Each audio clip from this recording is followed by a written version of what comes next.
Malgré une météo menaçante, pendant la matinée, Ariane a pu décoller à l'heure pour ce vol 248. Un spectacle magnifique, bonifié par un soleil couchant, offrant cette ombre comme la trajectoire à suivre.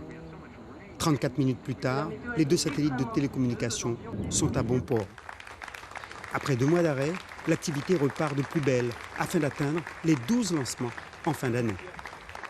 Nous sommes parfaitement sur le trait par rapport à notre objectif. Nous avons réalisé ce soir le 5e lancement de l'année. Nous allons en faire encore 2 au mois de juillet, un avec Vega et un autre avec Ariane. Et donc les choses se déroulent parfaitement normalement.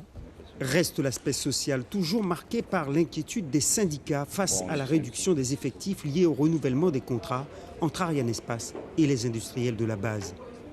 Nous travaillons, je crois qu'il faut laisser les industriels travailler, voir comment ils comptent s'organiser pour cette période.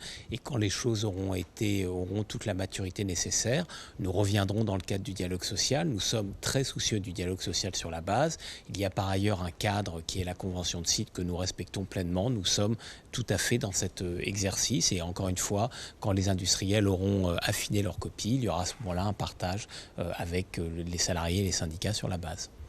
Arianespace est dans une phase difficile où, malgré l'annonce de 2 nouveaux contrats pour Ariane 6, elle doit réduire ses coûts afin de faire face à la concurrence. Toute l'histoire d'Ariane, c'est d'amener sur la base des clients commerciaux qui ont d'autres choix.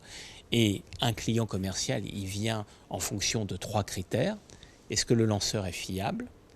Est-ce que le lanceur est disponible ? Est-ce qu'on va être lancé à l'heure ? Et à quel prix est le lanceur ? Et voilà, c'est la raison pour laquelle, effectivement, nous sommes dans cette démarche de réduction de coûts, mais qui nous permet de maintenir un haut niveau d'activité.